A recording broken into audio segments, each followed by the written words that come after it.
안녕하세요. 사연에 빠지다의 DJ 민영입니다. 오늘도 두 가지 사연 준비되어 있으니 재미있게 들어주시고요. 오늘의 사연도 함께 시작해 볼게요. 구독과 좋아요 버튼도 잊지 말고 눌러주세요.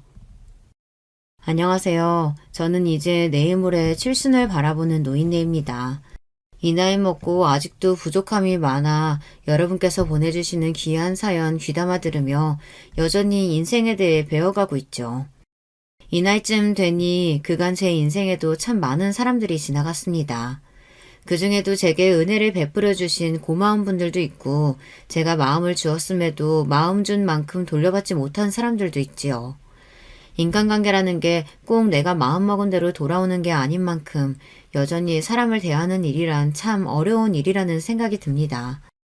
내 자식 대하기도 쉽지 않은데 자식의 결혼으로 인연을 맺게 된 며느리들 역시 예외가 아니겠죠. 정작 저는 제 시어머니와 돈독히 지내 고부갈등이라는 말을 모르고 살았는데 아들들이 결혼한 후에 며느리들과 고부갈등을 겪게 되어 제법 마음고생을 톡톡히 했답니다. 저는 아들만 셋을 둔 가정주부입니다. 그중 막내 녀석은 결혼에 통 관심이 없어 늙은 어미 마음을 무겁게 만들고 있지만 위에 두 녀석은 늦지 않게 제 짝을 찾아 가정을 이뤘습니다. 처음 큰아들이 결혼하겠다며 며느리를 데려오겠다고 했을 때 기대감에 잠을 이루지 못했습니다. 사실 딸을 낳고 싶어서 자식을 셋이나 낳았었거든요. 끝끝내 아들만 줄줄이 나올 거라는 예상은 하지 못했지만요. 엄마, 며느리는 딸이 아닙니다. 엄마가 하도 딸에 대한 환상이 큰 걸 아니까 내가 높아지면 하는 말인데 옛날하고는 달라요. 서로 예의 지키고 선도 딱 지키고, 알지? 얘는 엄마 바보 아니다. 우리 어머님이 유별나셨던 거지. 우리 때라고 어디 시댁 식구들 좋아한 줄 아니? 그저 어른 공경하며 살아야 한다고 귀에 인이 박히도록 듣고 자라서 그런 줄 알고 산 거지. 아들 손자 얼굴 한번 더 보려면 그저 모시고 살아야지. 내 조심할 테니까 걱정하지 마라. 꼭 다른 집 딸들 마냥 제 어미를 살뜰히 챙기며 잔소리를 입에 달고 사는 막내의 말에 저도 한번 그간의 다짐을 되새겼습니다. 사실 제가 딸에 대한 환상을 품고 살았다는 건 맞는 소리긴 하거든요. 끝내 딸을 낳는데 실패한 아쉬운 마음은 이 다음에 이 녀석들이 커서 장가를 들면 며느리들과 잘 지내며 채워지지 않을까 내심 기대를 한 적도 있었습니다.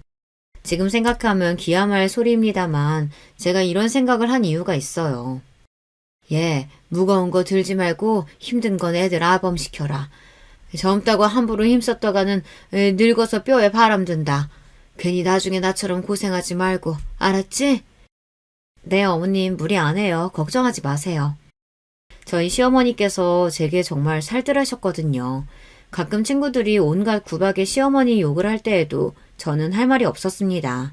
정말로 할 말이 없었으니까요. 세상에 너희 시어머니 같은 분만 계셔도 며느리들 팔자가 필 텐데. 아유, 세상에 이게 뭔 복이래? 그러게, 우리 시무랑 바꿨으면 내가 아주 소원이 없겠어. 그래, 내가 분에 넘치는 분을 만났지. 그저 감사한 줄 알고 더 잘해야지 내가. 시샘 밤 부러운 밤 섞인 친구들의 이야기를 들을 때에도 그저 감사한 마음뿐이었습니다.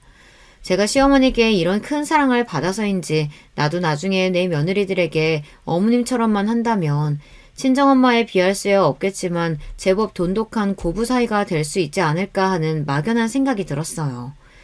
아들이 예비 며느리를 데리고 온다는 소식에 간만에 모인 친구들이 들썩였습니다. 아이고, 너도 이제 아들 보내는구나? 새 사람 들어오는 게 아니고 이 촌스러운 아줌마 보게 요새는 자식 결혼시키면 며느리가 들어오는 게 아니라 아들이 처가로 나가는 거야. 딱 결혼하는 순간 이제 저 남자는 내 아들이 아니라 며느리 남편인 거야. 우리 때랑은 달라서 결혼한 아들 며느리에게 조심해야 한다는 소리는 이미 많이 들어보았습니다. 그래도 이왕이면 서로 잘 지내면 좋지. 평생 볼 사이인데 그렇게까지 남처럼 굴 필요가 있어?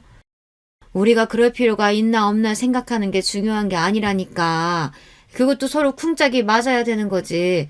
요새 젊은 여자들이 어디 시험이 가까이 하려고 드는 줄 알아? 처음부터 딱 거리 두고 저들 할 도리만 하면 다행이지. 나중에 찬밥 신세 안 되려면 잘 신경 써야 돼. 괜히 며느리 시집살이라는 말이 나왔겠어? 자꾸 주변에서 이런 말만 듣다 보니 괜히 걱정만 불어나는 것 같더군요.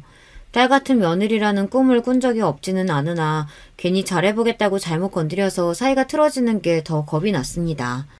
그래서 며느리라고 내 아들한테 하듯 너무 허물없이 대하지 말고 예의를 지켜야겠다고 다짐했습니다. 큰아들이 데려온 아가씨, 그러니까 지금의 큰며느리는 아들과는 사내 커플이었습니다. 저희 식구들과의 첫 대면에서도 주눅 들지 않고 할 말 다 하는 모습에 참 똑부러진다고 생각했어요. 결혼 후에도 일을 관둘 생각이 전혀 없다는 큰며느리는 일 욕심도 많아 보였습니다. 평생 집에서 아이들 키우며 살림만 한 저 같은 여자와는 다른 세상 사람처럼 보였습니다. 참 똑똑하고 멋진 여자를 며느리로 맞이하게 되는구나 내심 흠족한 기분이었습니다. 큰아들의 결혼식이 끝난 지 얼마 되지 않아 갑자기 생각지도 못하게 작은 아들 녀석이 결혼할 여자를 데려오겠다고 폭탄 선언을 했습니다. 당시에 연애를 하고 있는 줄도 몰랐던 저와 다른 식구들이 다들 깜짝 놀랐더니 며느리 될 아이가 이미 아이를 품고 있다고 하더군요. 만난 지 얼마 되지 않아 혼전 임신을 했다는 겁니다. 아들놈의 등짝을 철썩철썩 후려치면서 아들 엄마인 내 마음도 일이 당황스럽고 황망한데 상대 아가씨 집안은 그야말로 쑥대밭이 되었겠구나 싶어 만나 뵙지도 못한 예비 사돈댁에 민망한 기분이었죠. 그렇게 촉박하게 잡힌 상견례에서 처음 본 작은 며느리는 새침한 인상에 이목구비가 오밀조밀한 귀염진 인상이었습니다. 혼전에 아이부터 덜컥 들어선 것이 저희 보기 민망했던지 조금 주눅 든 것 같은 태도에 가여운 마음이 들었어요. 나는 딱 그 시기에 입덧이 심해서 고생이었었는데 밥은 잘 먹고 있어요? 다른 걱정은 말고 그저 잘 먹고 잘 자고 건강하게만 지내요. 물어 더 상냥하게 대하려고 노력했습니다. 과정이야 어찌되었든 내 아들과 결혼할 사람이니 제게도 가족인 거죠. 후에 그 아이도 나를 가족으로 생각해줄지는 나중 문제였습니다. 그래도 제가 어른인데 먼저 좋은 모습을 보여야 한다고 생각했습니다. 사돈댁에서도 배부르기 전에 얼른 식을 마치고 싶어 하셔서 생각지도 못하게 한 해의 아들 둘을 한꺼번에 보내게 되었어요. 정말이지 정신없는 한 해였습니다. 저는 슬그머니 막내 녀석에게 말했습니다. 너도 데려올 사람 있으면 얼른 데려와라. 한꺼번에 둘도 해치웠는데 셋은 못하겠냐? 아이고 우리 어머니 또 김치국만 한 사발 들이키시네. 난 나 편한 대로 혼자 살 거니까 그런 말씀하지 마세요. 그놈의 결혼 안 한다는 소리, 막내를 가볍게 흙어보면서도 이 녀석까지 제 짝 찾아 떠나면 마음이 많이 허전할 것 같다는 생각이 들었습니다. 아들 둘을 결혼시키고 새 며느리가 둘이나 들어왔지만 생각보다 며느리들을 볼 일이 그리 자주 생기진 않았습니다. 셋째 며느리는 직장 생활로 여전히 바빴고 주말이라고 겨우 숨 좀 돌리고 쉴 땐데 편치도 않은 시댁에서 제대로 쉬지도 못하게 하고 싶진 않았거든요. 그래서 둘이서 일하며 집에서 제대로 밥이나 챙겨 먹을까 걱정스러운 마음에 아들 편에 반찬이나 종종 들려보내곤 했습니다. 둘째 며느리는 임신 중이니 더 살뜰하게 챙겨야 한다고 생각했지만 안사돈께서 이미 거의 둘째네 집에서 살다시피 하고 계시는 터였어요. 나까지 들락거리면 애들도 애들이지만 안사돈께서도 눈치가 보이시지 싶어 일부러 찾아가는 건 더 자제했습니다. 가끔 둘째 며느리에게 전화로 뭐 먹고 싶은 게 있냐고 물어도 그저 없다고만 하길래 정말 먹고 싶은 게 있다 한들 가 시집와서 시어머니에게 말하기 쉽지 않겠다 싶어 저들 알아서 먹고 싶은 거 사 먹으라고 용돈을 붙여주었죠. 제가 굳이 의도하지 않았음에도 먼저 며느리를 본 친구들 말처럼 자연스럽게 거리를 두게 되더군요. 막상 며느리를 맞아보니 당초 제가 생각했던 것보다도 더욱 조심스럽게 대하게 되더군요. 딸 같은 며느리라니 역시 말이 안 되는 소리인가 보다 싶었습니다. 하기야 평생을 다른 사람이 키운 다른 집 자식인데 제가 쏠랑 빼와서는 제 딸 인형 구는 것도 참 웃기는 노릇이겠거니 그런 생각이 뒤늦게 들더군요. 그렇게 아직은 대면대면하게 지내던 둘째 며느리와 자주 보게 된 건 출산 이후였습니다. 갑작스럽게 생긴 아이인데다가 첫 아이이다 보니 처음 육아를 시작하는 며느리 입장에서도 정신이 없긴 했을 겁니다. 처음으로 며느리에게 도와달라는 요청을 받게 된 저는 거절할 수가 없었어요. 애초에 거절은커녕 오히려 조금은 기뻤던 것도 같습니다. 아들을 셋이나 키우고 골병 다 들었는데 이제 와서 손자까지 키울 셈이야? 적당히 처음 몇 번 거들어주고 씻어 구하라고 해. 제가 고생스러울까봐 그랬는지 남편의 반응이 썩 긍정적이지 못했습니다. 아이, 그래도 첫 손자인데 너무 그러지 말아요. 첫 손자라도 저들 좋아 낳은 자식인데 저들이 책임지고 키워야지. 결혼하고 둘 다 집에는 코빼기도 안 내비치더니 벌써부터 저들 필요할 때만 지 애미 부려먹으려는 게 내외가 아주 똑같아. 당신도 애초에 다 받아주다 애 떠안지 말고 적당히 해, 적당히. 그래도 당신 손자이기도 한데 뭘 저렇게까지 야박하게구나 속으로 타박하고 있는데 막내 녀석이 남편 말을 거들었습니다. 그래 엄마, 지금 엄마 나이에 애 키웠다간 진짜 순식간에 늙는다니까. 요새 할머니들 인생은 손자를 봐주느냐 안 봐주느냐에 따라 고생길이 갈린답니다. 아니 그리고 그동안은 사돈 어르신 계신다고 그 집 가보고 싶어도 가보지도 못했잖아. 나는 당연히 사돈 어르신이 같이 키워주시나 했지. 우리 집 자손이기도 한데 그러는 거 아냐. 안사돈께서 허리가 안 좋다고 하잖니. 그래도 그동안은 어려워하는 게 보였는데 이렇게라도 찾아와 주니 좋게 생각해야지. 허리는 뭐 저희 어머니만 안 좋나? 당신 허리는 강철이고 내가 미리 말하는데 미련스럽게 굴지 말어. 알았어? 아유, 알았어. 그렇게 하루 걸러 하루마다 손자를 봐주러 둘째네 집에 출퇴근을 하게 됐습니다. 그래도 내가 아들을 셋이나 키워낸 사람인데 호기롭게 나섰지만 역시나 젊을 때와는 달라도 너무나 다르더군요. 손자 녀석이 어찌나 기운이 쩌렁쩌렁한지 녀석에 비하면 제 체력은 바닥이었습니다. 처음 아이 봐준다고 할 때 남편과 막내에게 한 소리 들었던 것도 있고 또 애들 싫은 소리 듣게 하고 싶지 않아 도수치료를 몰래 받으러 다녔어요. 그걸 걸린 날에 남편은 집안을 뒤집어 엎어버렸습니다. 이런 천하의 불효 자식들, 제 자식 키우겠다고 제 어미 몸이 칼려나가는데도 보고만 있어? 니들 급하게 결혼한다고 할 때 부랴부랴 집이며 뭐며 니들 능력에 붙이는 것들 그래도 우리가 부모 된 돌이 다 갖춰서 보내줬으면 니들 자식만큼은 니들 손으로 키워내는 게 당연한 이치 아니냐.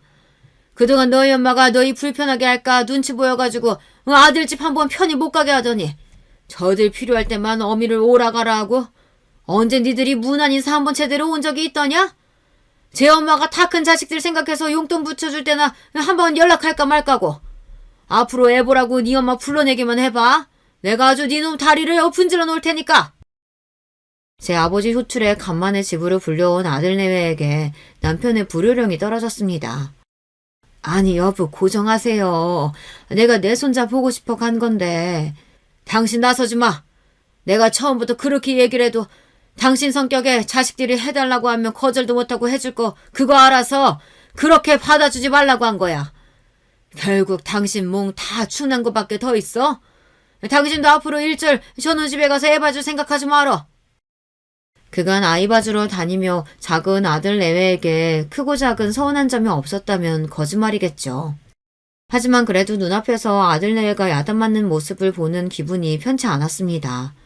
그렇게 알겠다며 겨우 남편을 달래고 아들 내외를 집에 돌려보내는데 아들이 볼멘 소리를 했습니다. 아니 우리가 그렇게 몸이 안 좋아지신 줄 알았나 뭐. 그리고 당신 손잡아 주시는 건데 또 뭐 그렇게까지 말씀을.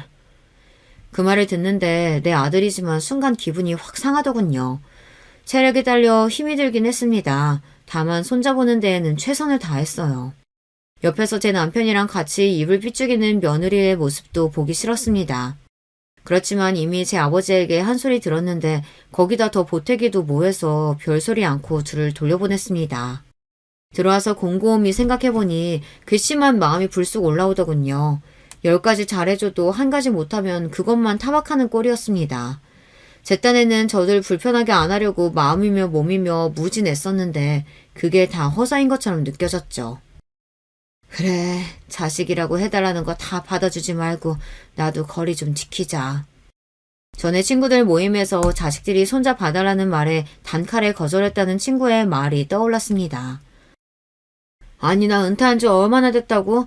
이제 집에서 적적하실 테니 소일거리 삼아 애들도 좀 봐주시면서 집안에 애들 웃음소리 나고 얼마나 좋으시겠냐는 거야.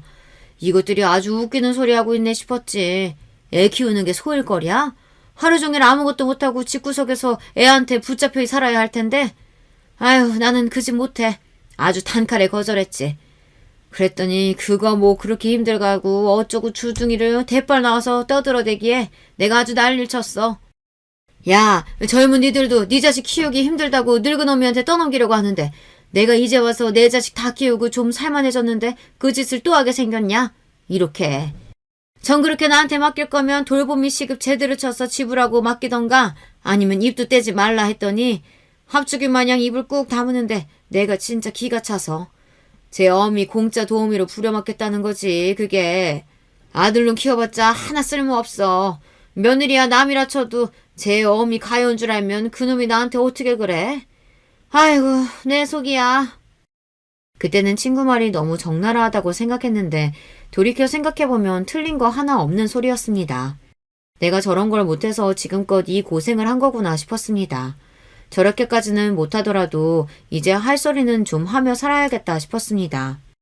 며칠 후 슬쩍 다시 도와달라고 연락한 며느리에게 말했어요. 내가 생각해보니 네 아버지 말씀이 틀린 것도 아닌 것 같다. 그간 내가 너희 고생스러울까봐 내가 할 수 있는 것들보다 더 무리해서 한 것도 사실이고 이러다 내 몸 축나면 오히려 아픈 놈이 부양한다고 너희들이 도로 고생스럽지 않겠니? 시어미 부양이라는 말에 흠칫하는 며느리 반응에 괜히 허망한 마음이 들더군요. 내 자식도 미운 소리 골라 하는 판에 남의 자식이 내 마음 같을 거라고 기대하다니 내가 그간 잘못 생각해도 한참 잘못 생각했구나 싶었습니다. 이 또한 세 사람을 들이며 겪는 시행착오겠거니 그러면 그래도 내가 품어야 할 내 손자들인데 서운함을 미움으로써 키우지는 말자 마음을 다스리려 노력했습니다.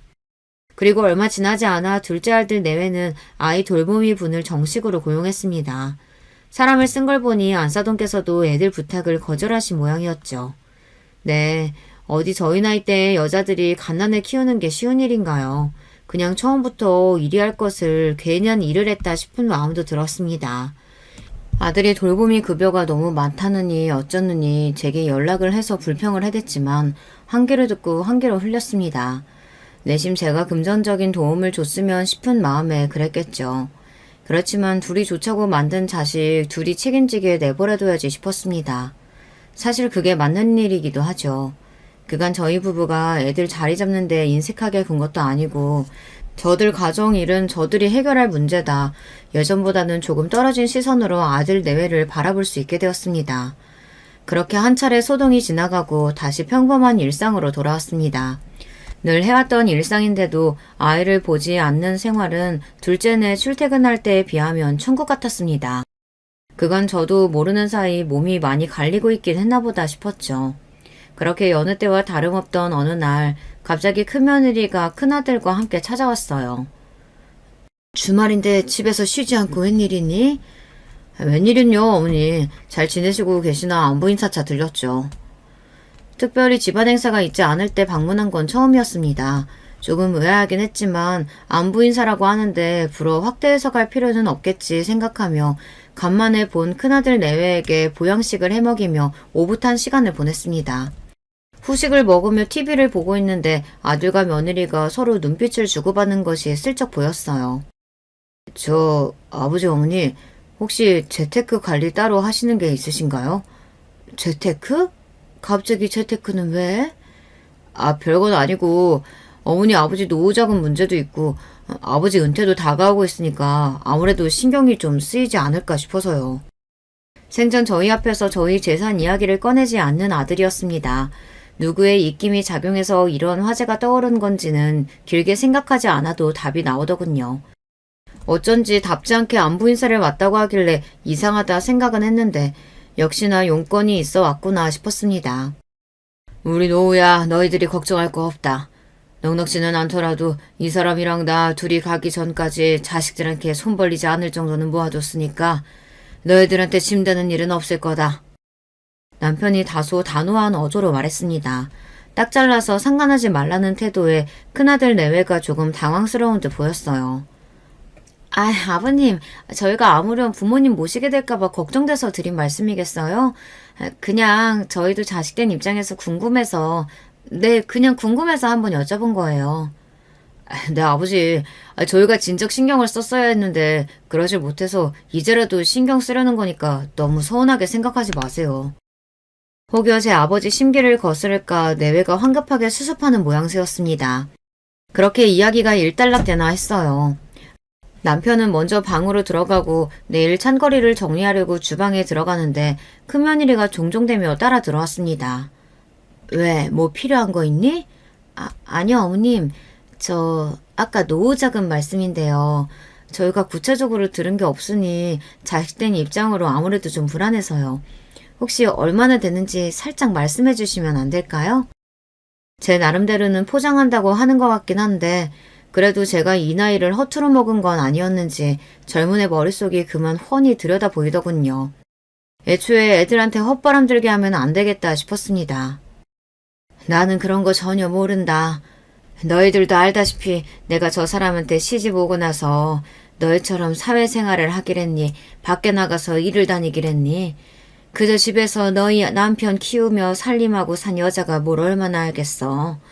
그런 문제는 너희 아버지한테 따로 물은 적도 없고 전적으로 남편한테 맡기고 있으니 그 사람이 알아서 할 문제지.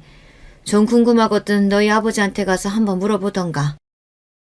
저한테야 어떻게 한번 비벼볼만 하다 싶었는진 몰라도 저희 남편한테 이런 어설픈 수작은 씨알도 안 먹힐 일이었습니다. 그걸 아니 저도 제 시아버지에게는 차마 못 물어보고 저를 찔러본 거겠죠. 큰며느리의 표정이 떨떠름해졌습니다. 그렇게 예정에 없던 큰아들 내외의 방문이 있은 지 얼마 지나지 않아 큰며느리의 안부 전화가 전에 없이 잦아졌습니다. 어머님 잘 지내시죠? 다름이 아니라 그게 제 친구들 모임에 갔다가 친구 부모님이 신사업 투자로 대박이 났다는 소리를 들었는데 어머님 생각이 나서요. 노후자금 마련하셨다고 해도 그게 그렇게 넉넉지 않은 거면 좋은데 투자해서 종잣도 불리면 아버님 어머님도 앞으로 생활하시기 훨씬 편하지 않으실까 싶어서요. 그러고는 돌아가서는 좀 수그러들었나 싶었더니만 아직까지 포기가 안 되는 모양이었습니다. 제 대답도 여전했죠. 전에도 이야기했지만 난 그런 문제는 일절 관여 안 한다. 나 같은 노인네가 그렇게 돈 굴리는 거에 대해서 뭘 알겠니? 정 네가 생각이 있거든. 나한테 이럴 게 아니라 너희 아버지한테 직접 이야기를 하래도. 아휴 어머님 그래도 평생 같이 사신 어머님이 말씀하시는 거랑 제가 말씀드리는 거랑 어떻게 똑같겠어요. 저희가 보기에 놓치면 너무 아까운 기회라서 말씀이라도 한번 드려보는 거예요. 어머님이 한번 말씀드려 주시면 안 돼요? 너희 아버지가 내 말이라고 어디 들을 사람이니?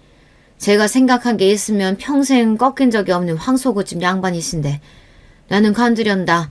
괜히 그 사람 신경 어지럽혀서 집안에 분란 만들고 싶지도 않고 나도 다 늙어 지금 와서 내 분수에 넘치는 돈 욕심 부릴 생각도 없다. 너희가 생각이 있어서 자꾸 말하는 것 같은데 그러면 설득도 너희가 직접 할 생각을 해야지. 나는 못 들은 걸로 할 테니까 생각 있으면 제대로 준비해서 너희 아버지한테 말씀드리렴. 어머님 그래도...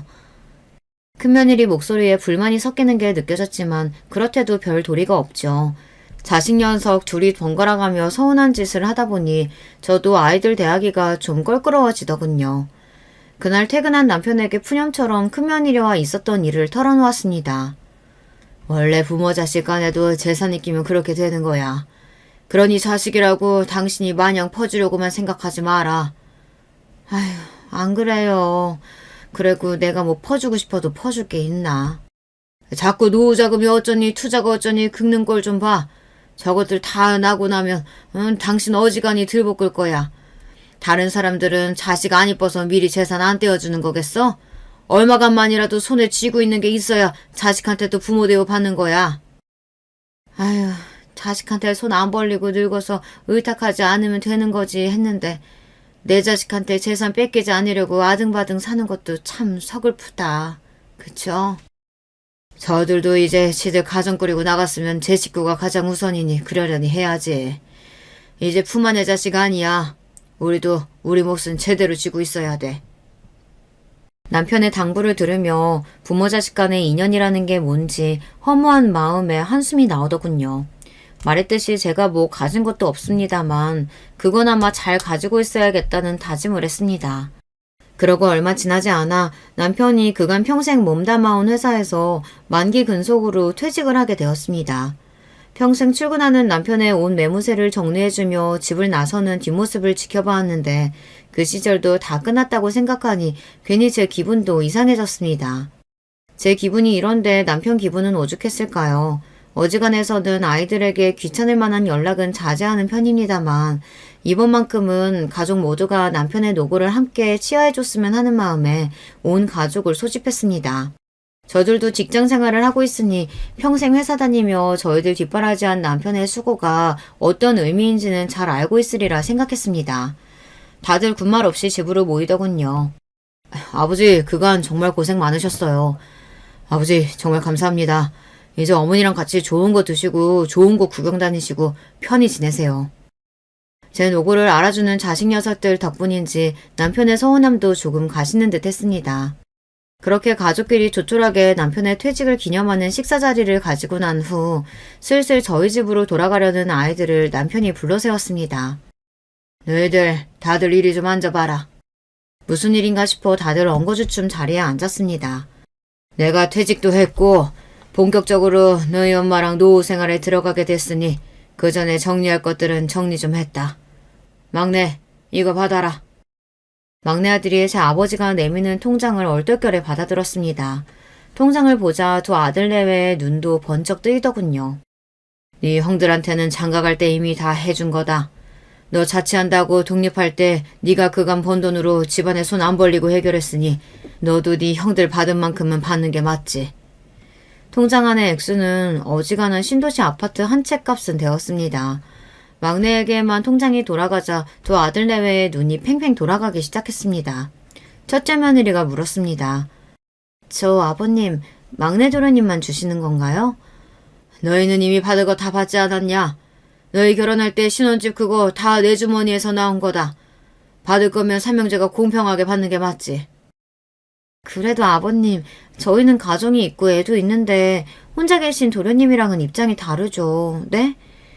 입장이 다를 건 또 뭐냐? 너희 자식 너희가 키우는 거야. 너희가 알아서 할 일이지. 저놈은 결혼 생각 없다고 하니 돈을 어떻게 쓰던 그거야 저놈이 알아서 할 일이고. 참고로 너 나중에 장가 간다고 해도 따로 주는 건 없으니까 그게 다니까 그리 알고 있어라. 두 아들 내외의 눈에 욕심이 차오르는 것이 보였습니다. 이거 괜한 분란 되겠다 싶어 저는 얼른 덧붙였습니다. 이제 너희들한테 나눠주실 건 다 나눠주셨으니 우리한테 남은 거라고는 우리 남은 여생 보낼 이 집 한 채가 전부다. 너희는 아버지가 미리 주신 집에서 감사하는 마음으로 너희 가정 잘 꾸리면 되고 막내 너는 너대로 아버지께 감사드리면 그만이야. 앞으로 변할 건 없어. 갑자기 온 가족의 시선을 한 몸에 받게 된 막내 아들은 생각지도 못하게 받은 재산에 얼떨떨해 하면서도 감사 인사를 전했습니다. 아버지, 어머니 감사합니다. 이렇게 큰 돈 물려주시리라고는 생각도 못했는데 평생 고생해서 버신 돈이라는 거 잘 알고 있습니다. 호투를 쓰지 않을게요. 그래, 그거면 됐다. 사실 너만 불러서 해결해도 될 일이긴 한데 다들 알고나 있으라고 같이 있을 때 준 거다. 보면 알겠지만 누구한테 더 돌아갈 것도 없이 공평하게 나눠줬으니까 나중에 딴소리하거나 분란 만들 생각은 말고. 그럼 이만 다들 가보거라. 오늘 와줘 고맙다. 남편은 그 말을 끝으로 자리를 떴지만 두 아들 내외는 그야말로 폭탄을 맞은 꼴이었습니다. 어머님, 이거 어머님도 알고 계신 거였어요? 저 양반 저렇게 독불장구처럼 구는 게 어디 하루 이틀이니? 나도 몰랐어. 몰랐다 한들 틀린 말도 아니지. 너희보다 더 챙겨주신 것도 아닌데 이리 소란될 거 없다. 다들 그만 가봐. 쑥덕대는 며느리들을 남겨두고 방 안으로 들어갔습니다. 제 자식들에게 폭탄을 떨궈놓고 태연하게 신문을 뒤적이는 남편을 보니 저도 좀 기가 차긴 하더라고요. 아니, 당신 이럴 거면 미리 귀뜸이라도 좀 해주던가. 나도 얼마나 당황스러운지 알아요? 당신도 이리 와서 좀 앉아봐. 이 사람이 또 무슨 사람 기함할 소리를 하려고 일어나 싶어 쳐다봤더니 남편이 서랍에서 서류봉투를 하나 꺼냈습니다. 이게 뭔데요? 열어봐. 제가 본다고 뭐 아나요. 건축물 대장이라고 쓰인 서류에서 다른 것들은 복잡해서 못 알아보겠고 그나마 알아본 게 소유자 성명이었습니다. 거기 제 이름이 떡하니 쓰여 있었으니까요. 여보, 이게 뭐예요? 내 앞으로 되어 있던 건물 소유자 당신으로 돌려놨어. 아니, 그러니까 그걸 왜 내 앞으로 돌려놨는데? 거기다 이 건물은 또 뭐고? 당신 건물 가지고 있었어요? 그간 제가 집안 재산에 크게 신경을 안 쓰긴 했나 봅니다. 뜬금없이 제 앞으로 된 건물의 등장에 어안이 벙벙해졌습니다. 말이 건물이지 촌동네 읍내에서 조망만한 2층짜리 상가 건물이야. 그게 돈 될 만한 건 아니고 고향 친구가 나중에 시골 내려와 살 생각 있으면 하나 사두는 게 어떻냐고 해서 주식으로 조금 이득 본 돈 넣어서 사둔 거야. 진짜 얼마 안 돼. 당신 귀농 갈 생각이었어요? 당신이나 나나 농사라곤 지어본 적 없는 사람들이 귀농은 무슨. 그냥 고향 근처 매물 있다길래 크게 오를 일은 없어도 떨어질 일 없어서 적금 대신이라고 생각하고 가지고 있었어.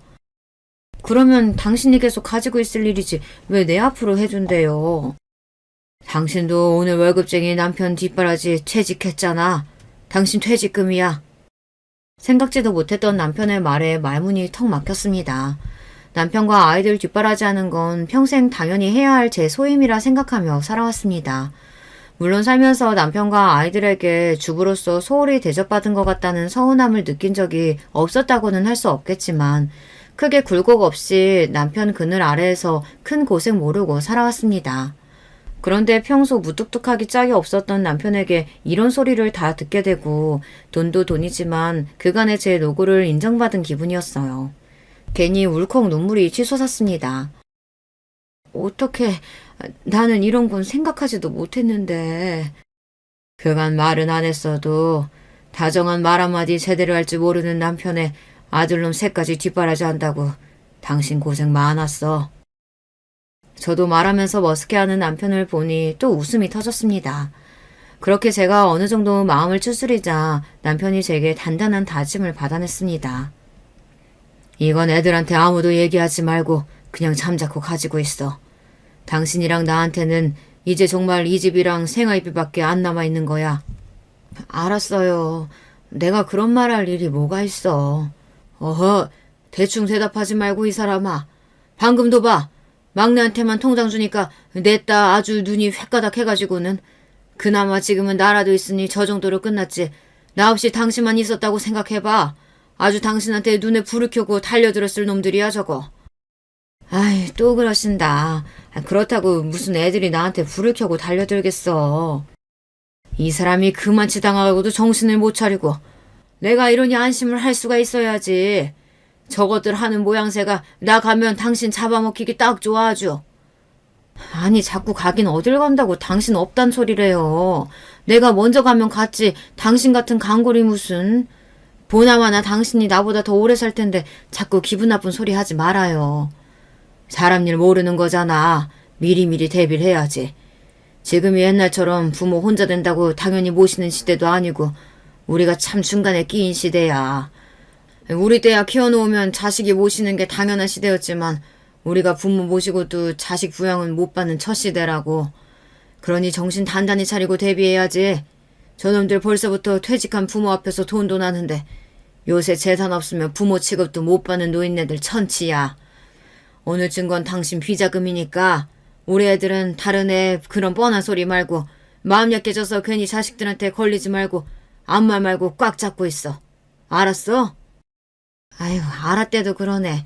아무한테도 얘기 안 할게요. 진짜 안 한다니까.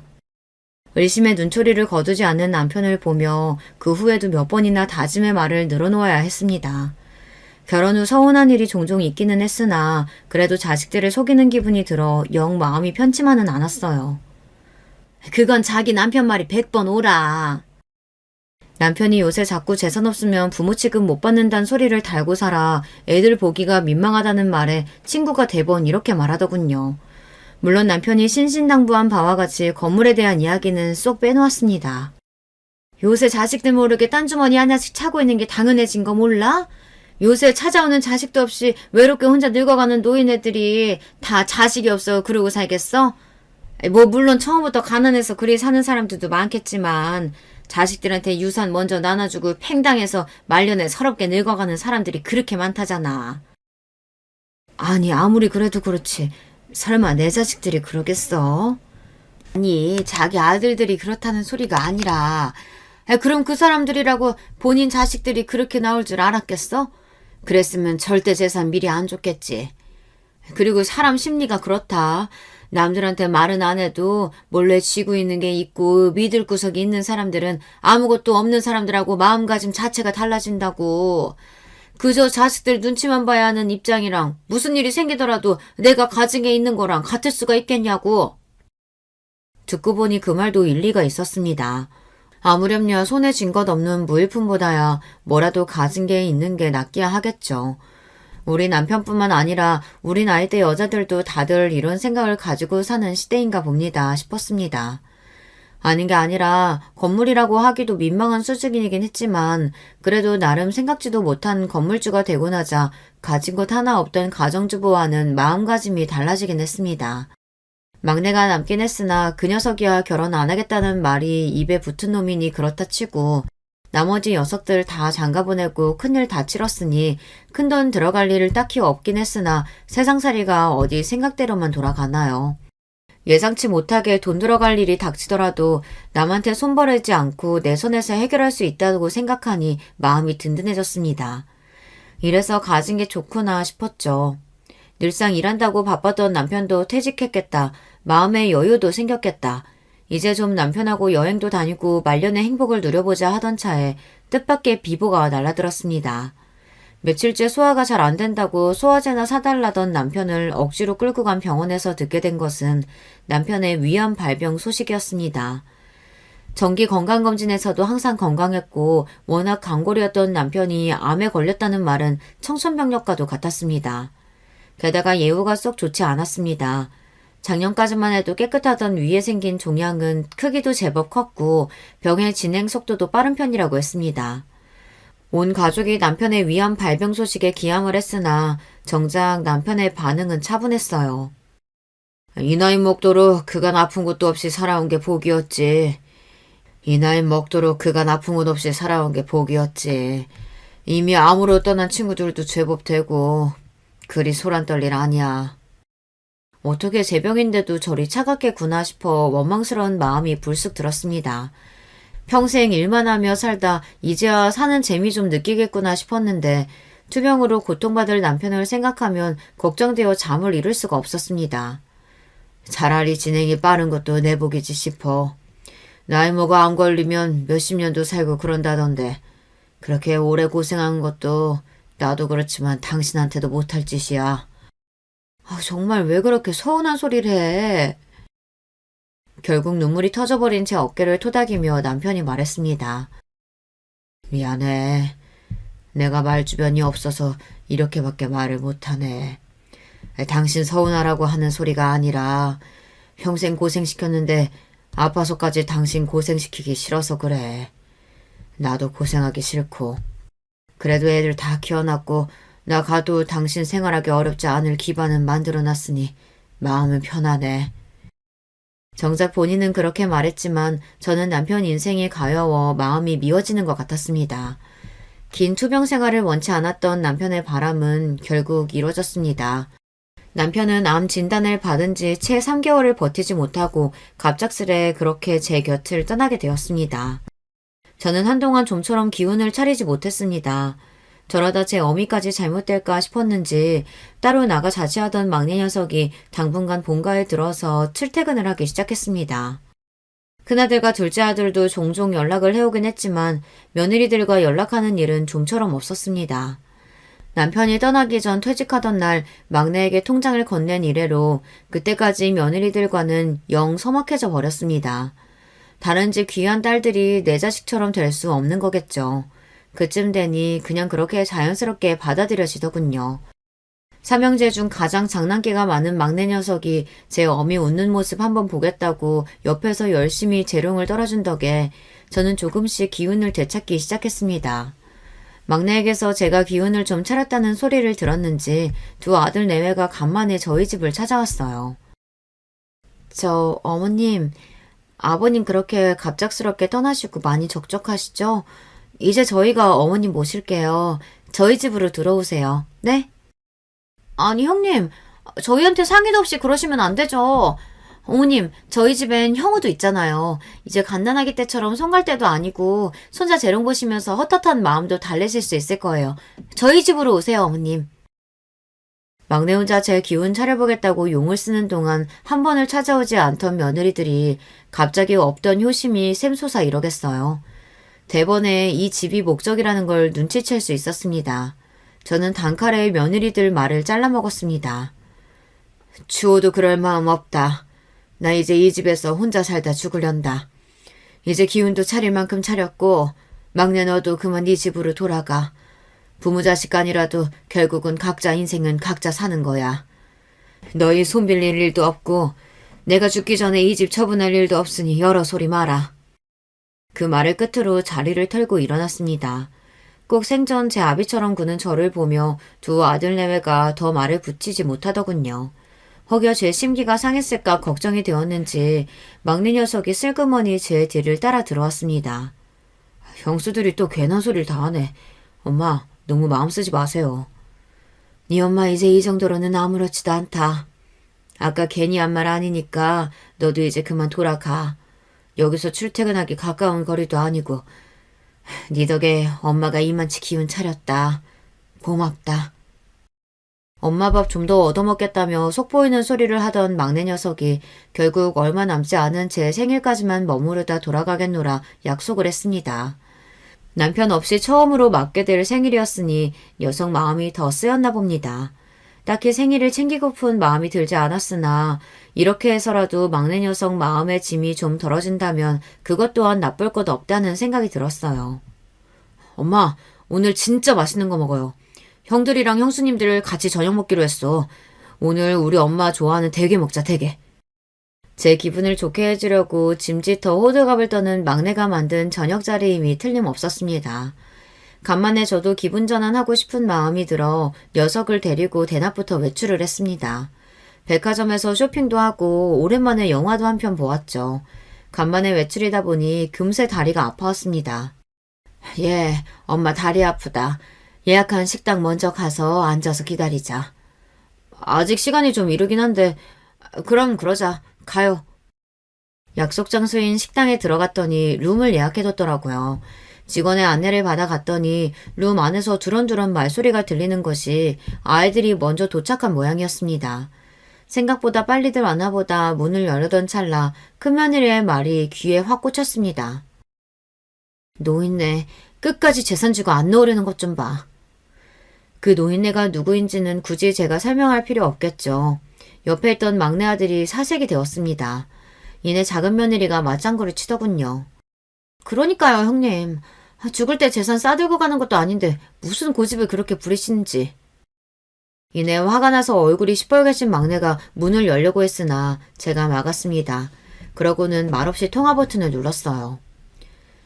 재산이라고 뭐 대단한 거 있는 것 같으면 생색내는 게 이해라도 가지. 가진 거라고는 꼴랑 당신 사는 집 한 채뿐이면서 요새도 아주 그런 유세가 없어. 당장 형님이 투자하라고 하는데 원금 회수 못하게 생겼는데 진짜 어떡해요. 그 집 팔아서 얼른 메꿔야 하는데. 그래서 말인데 어머님 요양원 보내버리자 동성. 순간 온몸에 피가 거꾸로 솟는 것 같았습니다. 도대체 저 인간들이 나를 두고 대체 무슨 소리를 하고 있는 건지 어처구니가 없어 가슴이 턱턱 막혀왔습니다. 어찌됐든 그 집에서 나가게 하면 그걸로 되는 거 아니야? 안 그래? 하긴 데리고 있는다고 뭐 우리 애들 제대로 봐줄 것도 아니고 형은 낳고 잠깐 봐준 걸로 지금도 얼마나 생색을 부리는 줄 아세요? 내가 진짜 더러워서. 그래요. 있어봤자 집만 되는데 확 보내버립시다. 더는 참지 못하고 막내 아들이 룸 문을 콱 열어젖혔습니다. 형수님들, 지금 말이면 단줄 아세요? 그러고도 형수님들이 사람입니까? 갑자기 떨어진 불효령에 두 며느리가 놀라서 비명을 질렀습니다. 이내 그 두 얼굴은 저와 막내의 얼굴을 확인하고 경악으로 물들었어요. 형수들이 뭔데 남의 엄마를 요양원에 갖다 버린다 만답니까? 대체 무슨 자격으로요? 이거 형들이랑도 얘기된 거예요? 막내가 눈깔이 확 돌아서 뒤를 돌아봤습니다. 당장 기어들어오라는 제 연락에 불이 나게 뛰어들어온 큰아들과 작은아들이었습니다. 아니야. 집 처분하시면 좋겠다는 얘기는 하긴 했어도 요양원에 버리다니 그게 무슨 소리야. 나도 몰랐어. 그래도 내 어머니인데 내가 그렇게까지 하겠어? 아니 여보 그게 아니라. 입 다물어. 당신 정말 이혼당하고 싶어? 당황한 기색이 역력한 와중에도 완강하게 부인하는 걸 보니 그건 제 마누라들 생각이었나 봅니다. 그나마 자식 새끼가 불구대천의 원수가 되는 것만은 피했다는 생각에 그 와중에도 안도감이 드는 것이 허탈했습니다. 진짜 상종도 못할 사람들이네. 우리 엄마가 형수들한테 뭘 그렇게 잘못했다고 우리 엄마 가진 것까지 뺏어가면서 그런 짓을 하려고 해요? 이제 막내는 화를 주체하지 못하고 있었습니다. 저 대신 있는 대로 화를 내주는 막내를 보니 도리어 제 머리가 차가워졌습니다. 너 그렇게 열을 흘릴 것 없다. 엄마, 이거 이렇게 넘어갈 일 아니야. 도대체 우리 집을 뭘로 보고 똑똑히 사과 받아야 한다고. 저 사람들 사과가 뭐 그렇게 의미가 있겠니? 마치 남처럼 이야기하는 제 태도에 오히려 두 아들 내외의 낯이 시퍼렇게 질렸습니다. 네, 이 꼴을 당하고서야 비로소 저들을 남처럼 대할 수 있더군요. 남보다도 못한 짓을 하는 사람이니 어쩌겠어. 남보다도 못한 사이가 되는 수밖에. 제 말에 두 아들놈이 제 앞에서 털썩 무릎을 꿇고 주저앉았습니다. 엄마 아니야. 설마 아니 우리가 어떻게 엄마한테 그렇게까지. 진짜 아니야. 어머니 죄송해요. 진짜 잘못했습니다. 잘못했어요. 눈물을 떨구는 아들들을 쓱 한번 쳐다보고는 시선을 며느리들에게 돌렸습니다. 그간 같지도 않은 늙은 여자를 어머니라 부르느라 고생들 하셨네. 이제 그럴 필요 없으니 서로 구차하게 얼굴 보지 말자. 나는 이제 자식은 얘 하나라고 생각하고 살 테니 너희들은 너희 알아서 살아라. 따로 소식 전할 필요도 없다. 어머니 그게 아니라. 더 듣지도 않고 막내를 이끌고 돌아서다 한마디 덧붙였습니다. 아, 재산이라고는 사는 집 한 채가 전부인 노인네라 했던가? 내가 이래봬도 건물주거든.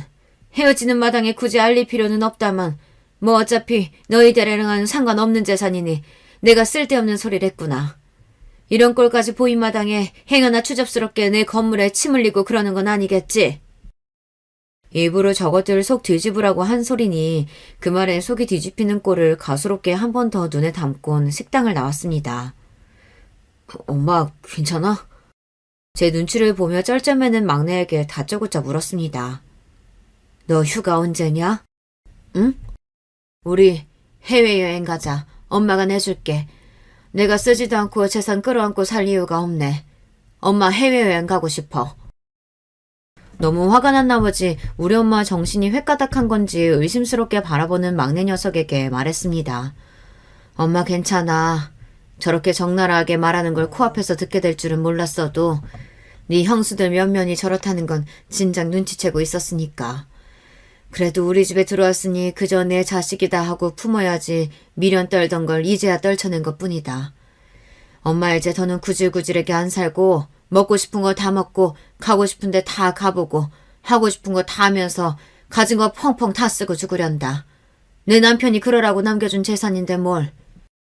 제가 호기롭게 소리치니 걱정스럽던 막내 얼굴에도 기운이 돌아왔습니다. 그래, 다 하자. 까짓것 못할 게 뭐 있어. 엄마 하고 싶은 거 다 하고 살아. 그리하여 저는 평생 주부로 살며 한 푼이라도 아껴보겠다며 아등바등 살던 삶을 그제야 졸업하게 되었습니다. 지금은 아끼지 않고 그때그때 하고 싶은 거 하나씩 해보면서 그간 몰랐던 사는 재미를 깨우치고 있습니다. 세상에 재미난 게 일이 많을 줄은 예전에는 미처 몰랐어요. 과연 돈이 좋긴 좋구나 싶습니다. 그 후로 며느리들 연락은 일절 받지 않고 있습니다.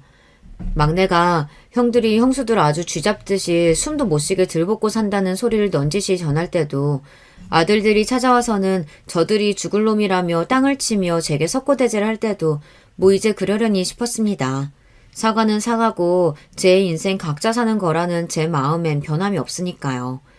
저런 철을 고른 것도 결국에는 제 놈들의 선택이니 제 놈들 인생은 각자 알아서 헤쳐나갈 일이죠. 제가 일이 저 하고 싶은 대로 양껏 쓰며 지낸다는 걸 며느리들 성질에 어떻게든 전해드릴 겁니다. 제 것도 아닌 걸 빼앗긴 심정으로 제 속을 지옥으로 만들 것 또한 그들의 일일 뿐이죠. 자식들에게 평생을 바친 저이지만 이 나이를 먹고서야 자식들보다 내 행복이 제일이라는 것을 깨달으며 살아가는 하루하루입니다.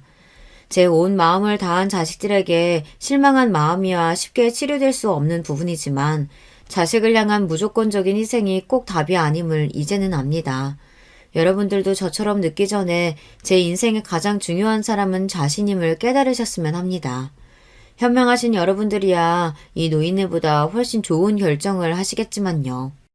그러면 긴 이야기 들어주심에 감사드리며 이만 줄이겠습니다. 여러분 안녕하세요. 저는 서울 사는 40대 여자입니다. 매번 듣기만 하고 저도 이렇게 제보하게 될 줄은 몰랐어요. 여러분은 가족이 무슨 의미인가요? 사실 교과서에 나오는 것처럼 가족이 항상 도움이 되는 존재는 아니잖아요. 다들 크고 작은 문제를 하나씩은 가지고 있다고 사람들이 그러더라고요. 겉으로 볼 땐 아무 문제가 없어 보이는 가족도 막상 깊게 대화하면 말 못할 문제들이 있는 가족이 대부분이죠. 안타깝게도 우리 가족은 겉모습으로만 봐도 문제가 많은 집이랍니다. 오늘 제보할 사연도 우리 가족에 관한 내용입니다. 어릴 때부터 문제가 많았던 우리 가족은 제가 학교에 들어가기 전부터 난리였어요. 이유는 아빠의 유흥이었습니다. 아빠는 엄마가 식당에서 힘들게 벌어온 돈을 도박에 쏟았거든요. 내가 진짜 도저히 당신하고는 못 살아. 나 이렇게 살다간 죽을 것 같다고. 제발 정신 좀 차리고 똑바로 살아. 어머님도 당신 버렸잖아. 그래, 나 부모가 버린 자식이다. 그럼 당신도 나 버리든가. 나도 사는 게 사는 것 같지가 않다고. 어떡하라는 거야? 나가서 돈을 벌라고. 내가 힘들게 일해서 벌어와도 당신이 다 쓰잖아.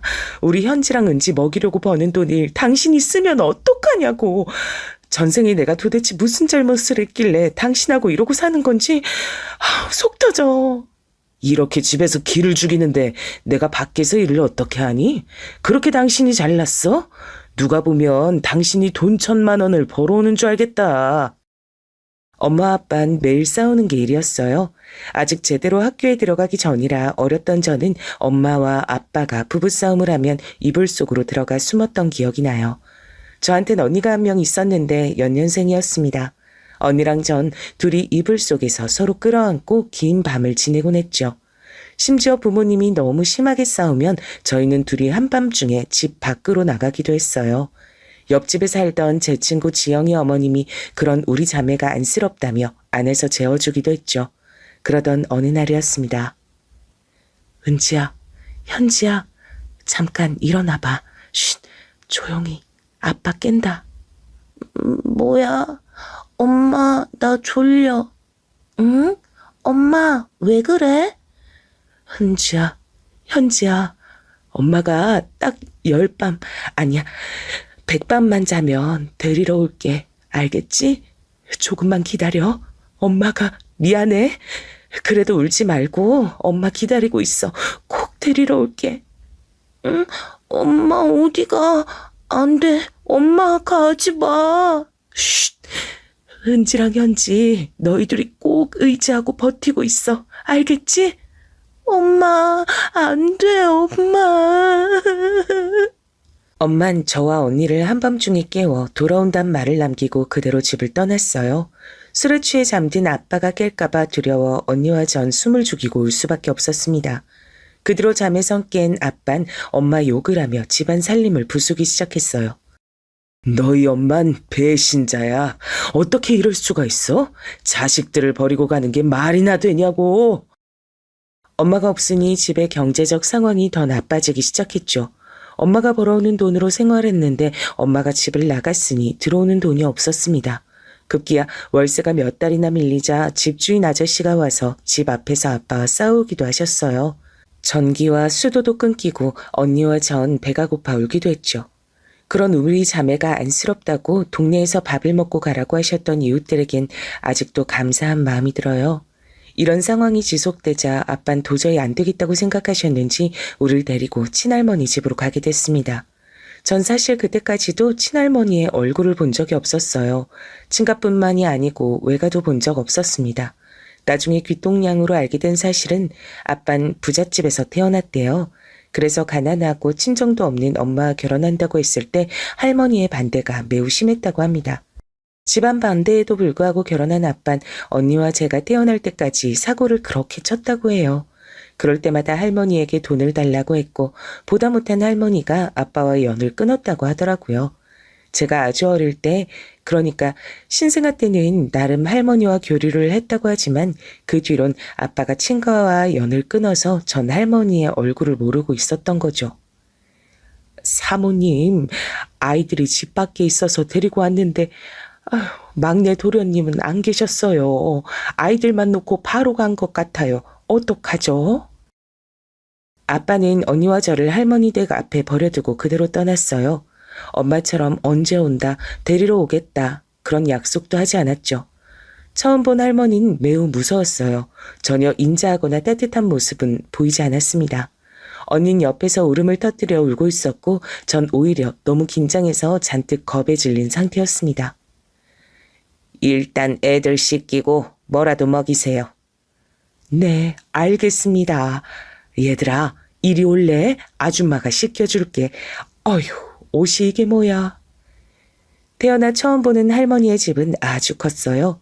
원래 부모님과 살던 쪽방과는 비교할 수도 없었습니다. 원래 집은 부엌과 거실에 경계도 없던 아주 작은 집이었어요. 그런데 할머니의 집은 너무 커서 화장실이 우리 집의 몇 배는 되었습니다. 얼떨결에 씻고 나왔더니 파출부 아줌마가 밥을 차려주셨어요. 너무 굶주린 상태였고 제대로 된 밥을 처음 먹어서 허겁지겁 먹었습니다. 밥을 다 먹고 남는 방에서 잘 때까지 할머니인 언니와 절 보러 오지 않았어요. 우리는 엄마랑 아빠가 버렸어. 엄마도 아빠도 둘 다 우릴 버린 거야. 현지야, 어떡해. 우리 이제 고아야. 언니는 밤새 오열하는데 전 이상하게 눈물이 나오지 않았습니다. 물론 엄마를 더 못 본다는 사실은 매우 가슴이 아팠죠. 하지만 매일 술에 취하고 싸움을 하던 아빠를 보지 않아도 된다는 건 좋았습니다. 그렇게 언니와 전 할머니 집에서 학창시절을 보내게 됐어요. 할머니는 다행히 우리 자매를 밖으로 내쫓진 않았습니다. 할머니는 그 대궐 같은 집에서 혼자 살던 분이셨거든요. 가끔 명절이나 주말이 되면 고모와 큰아빠가 집을 방문하곤 했습니다. 아유, 병철이가 그렇게 사고 쳐도 자기 자식들까지 이렇게 버릴 줄 몰랐어. 은지랑 현지, 니들도 고생이 많다. 엄마, 그래도 애들은 받아주셨네요. 애들이 무슨 죄니. 그래도 성인 되면 자기 살 길 알아서 찾아야지. 언제까지 데리고 있을 순 없어. 이렇게 우리 자매 앞에서 할머니는 대놓고 성인이 되면 나가라고 말하곤 했습니다. 전 전혀 서운하곤 하지 않았어요. 어린 나이였지만 할머니 댁이 아니라면 갈 곳이 없다는 건 잘 알고 있었거든요. 하지만 언니는 학창시절 내내 사고를 치고 다녔죠. 원래 성격도 언니와 전 정반대였습니다. 언니는 활발하고 밖에 나가 노는 걸 좋아했는데 전 차분하고 조용한 성격이었죠. 내성적인 저와 달리 언니는 친구도 많고 활동적인 것을 좋아했어요. 언니는 감정의 폭이 큰 사람이었고요. 그래서 엄마가 집을 나갔을 때와 아빠가 우리를 할머니 댁에 버리고 갔을 때도 늘 저보다 더 울곤 했거든요. 이런 언니는 부모가 우리를 버렸다는 게 상당히 충격이었나 봐요. 학교에 다니며 사고를 많이 치고 돌아다녔어요. 죄송합니다. 다음부턴 이런 일 없게 하겠습니다. 선생님께도 죄송하고 지훈이 어머님과 지훈이에게도 정말 죄송합니다. 아니, 여자애가 남자애를 이렇게 때려도 돼요? 이게 한두 번도 아니고 부모 없는 거 동생도 똑같은데 현진 조용히 학교 잘만 다니더만. 부모 없는 거 아니라고요. 둘 다 살아있어요. 그게 중요하니? 어쨌든 너희 옆에 없잖아. 이게 뭘 잘했다고 큰 소리야. 그만. 다들 그만하세요. 아무튼 할머니께서 은지 단속 열심히 해주세요. 저도 곤란합니다. 죄송합니다. 다음부턴 이런 일 전혀 없도록 할게요. 저는 친구들이 부모가 없다고 해도 사실 그렇게 큰 충격은 아니었어요. 이미 알고 있는 사실이고 제가 화를 낸다고 해도 바뀌는 게 없으니까요. 원래 성격 자체가 당황하거나 화나면 차분해지는 편이라 더욱 그랬죠. 반응이 없으니 친구들도 절 더 놀리진 않았어요. 그래서 전 조용하게 학교에 다녔는데 문제는 언니였습니다. 언니는 자기한테 뭐라 하면 도저히 지나치지 못하는 사람이었어요. 그래서 자기보다 덩치가 큰 남자 하구들과도 싸우곤 했습니다. 워낙 깡이 세서 악착같이 싸워 이기곤 했어요. 덕분에 할머니는 학교에 여러 번 왔어야 했습니다. 언니가 계속 이런 식으로 사고를 치자 할머니는 점점 편애를 시작하셨어요. 현지, 이번에 반에서 1등 했다며? 잘했다. 아주 잘했어. 공부하다 힘든 거 있음 얘기해라. 책이나 학용품은 당연하고. 혹시 과외 필요하지 않니? 할머니가 수학하고 영어는 선생님을 이미 구했는데 다른 과목도 필요하면 말하렴. 아, 감사해요. 과외는 그 정도면 괜찮아요. 감사합니다. 할머니, 저는요? 왜 저한테는 아무 말 없으세요? 왜 맨날 현지한테만 살갑게 굴고 현지한테만 지원해 주세요? 그리고 현지, 너 특목고에 입학할 수 있다며? 담임 선생님께 얘기 들었다. 진학 상담하러 다음 주에 뵙자고 하더라고. 할머니가 갈 테니까 그렇게 알고 있어. 제 말은 듣지도 않겠단 거예요? 진짜 너무하네. 일기장에 필요 없는 할머니라고 정신 나갔다고 쌍욕을 써놓은 걸 다 봤다. 뒤에선 그렇게 욕하더니 앞에선 관심을 원해? 제 일기장을 도대체 왜 훔쳐보세요? 전 사생활도 없어요? 할머니가 이렇게 감시하니까 제가 그러잖아요. 그게 싫으면 네가 이 집을 나가면 되잖니. 현진 가만히 있는데 왜 은지 너만 그렇게 문제를 만들어? 언니가 식사 자리에서 박차고 일어나고 할머니는 눈 하나 깜짝하지 않으셨습니다. 언니는 공부를 못해서 실업계 고등학교에 진학했고 저는 특목고등학교에 진학하게 된 후로 언니와 저의 갈등이 시작됐어요. 제가 다녔던 특목고는 기숙사가 있는 학교였죠. 그래서 집에는 주말이 돼서 가곤 했습니다. 그럴 때마다 언니는 저를 투명인간처럼 취급했습니다. 언니, 나한테 뭐 화난 거 있어? 나 오랜만에 집에 오는데 왜 그래? 언니는 제가 아무리 말을 걸어도 들은 척도 안 했어요. 급기야 나중엔 저와 눈도 마주치질 않더라고요. 분명 엄마가 우릴 떠난 밤에 서로 의지하고 살아야 한다고 했는데 속상했습니다. 그리고 제가 집에서 나가 살기 시작하며 언니와 할머니의 갈등은 더 심해졌어요. 우리 현지 이제 방학이라 기숙사에서 나올 텐데 가만 보자. 현지 영어 연수하러 미국 갈래? 할미가 보내주마. 마침 네 고모가 미국 사니까 이번 방학은 거서 보내는 게 어떠냐. 미국이요? 저는 그러면 너무 좋은데. 안 그래도 학교 친구들이 미국 얘기를 해서 궁금했거든요. 그러면 내가 네 고모한테 말해서 데려가라 할게. 아마 다녀오면 영어 성적도 크게 오를 거다. 뭐 넌 이미 잘하지만. 식사 자리에서 저와 할머니가 둘이 얘기하는 시간이 늘어나며 언닌 급기야 나중엔 밥도 같이 먹지 않았습니다. 밤 늦게 집에 들어와서 잠만 자고 나가거나 혹은 집에 아예 들어오지도 않았죠. 어렸던 전 그런 언니와 친해지고 싶은 마음이 컸어요. 그래서 언니가 집에 있으면 일부러 가서 말을 걸었는데 그럴 때마다 언니는 저를 무시하곤 했습니다. 할머니, 저 미국 가는 거요. 혹시 언니도 같이 가면 안 될까요? 은지도? 은지겐 영어도 할 줄 모른 텐데 가서 뭐 하겠니? 저도 회화는 부족하고 제가 언니 책임지고 돌아다닐게요. 네가 한번 얘기해봐라. 둘이 얘기하고 정리되면 나한테 말해. 할머니는 대놓고 반대하진 않으셨어요. 전 언니에게 같이 미국에 가자고 대화하려 했습니다. 그런데 언니는 계속 저를 피했죠. 노골적으로 사람을 무시하고 말을 걸어도 대꾸도 해주지 않았습니다. 결국 미국은 저 혼자 다녀오게 됐습니다. 이 뒤로도 언니는 저를 사람으로 취급하지 않았습니다. 당연히 속상했지만 할 수 있는 게 없었어요. 지원을 넉넉하게 해주시는 할머니께 감사해서 공부나 열심히 했습니다. 할머니는 명예와 남들에게 보이는 시선을 중요하게 생각하시는 분이셨어요. 그래서 제가 공부로 두각을 보이자 매우 좋아하셨습니다. 할머니가 좋아하니 전 부모에게 받지 못한 애정을 받아 기뻤어요. 물론 언니와의 관계는 여전히 숙제였지만 할머니와는 더욱 가까워졌습니다. 그러다 언니는 실업계 고등학교를 졸업하고 저보다 언니가 대학에 먼저 가게 됐죠. 언니는 공부를 전혀 하지 않아서 동네에 있던 전문대에 진학하게 됐습니다. 여기서 문제가 발생했어요. 현지는 방학 때 미국도 보내고 온갖 사교육은 다 시켜주면서 전 입학금도 못 주는 게 말이나 되나요? 할머니, 저도 할머니 손녀잖아요. 왜 이렇게 대놓고 차별하시는 거예요? 그럼 네가 현지처럼 공부를 열심히 하든가 그것도 아님 착하기라도 하든가.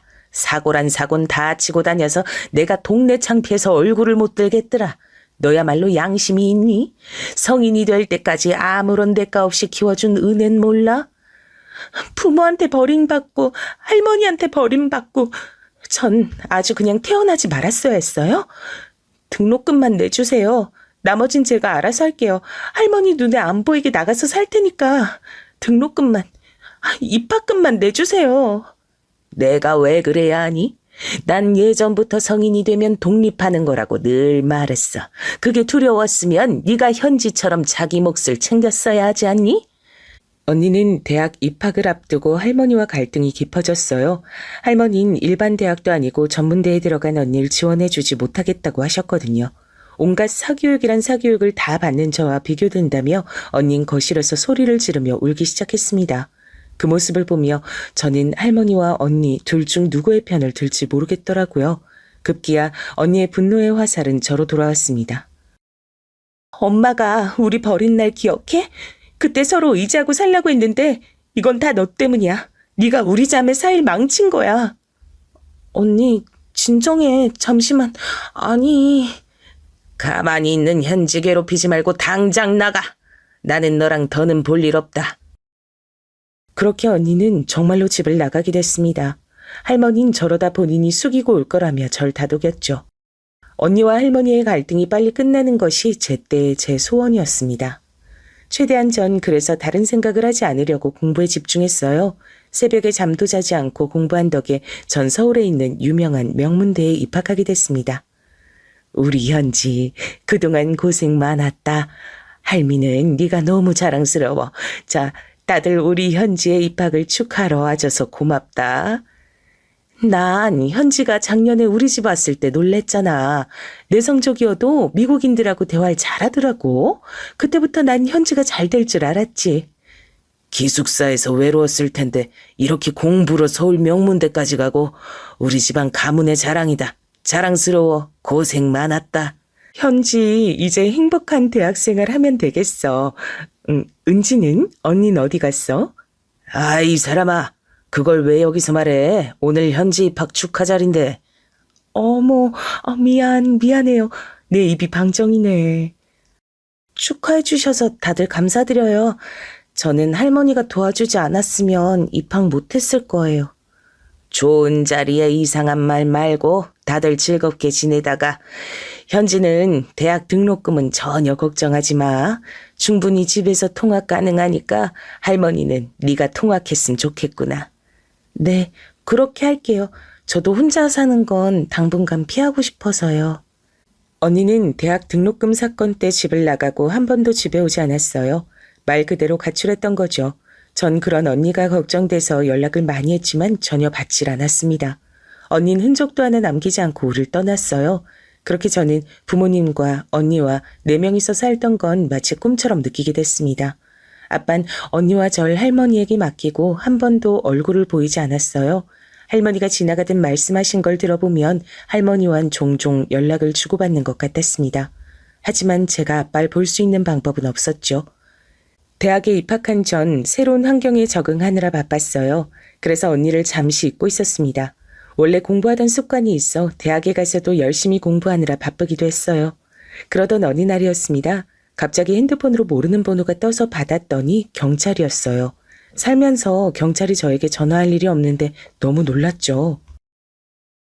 이은지 씨 동생분 되시죠?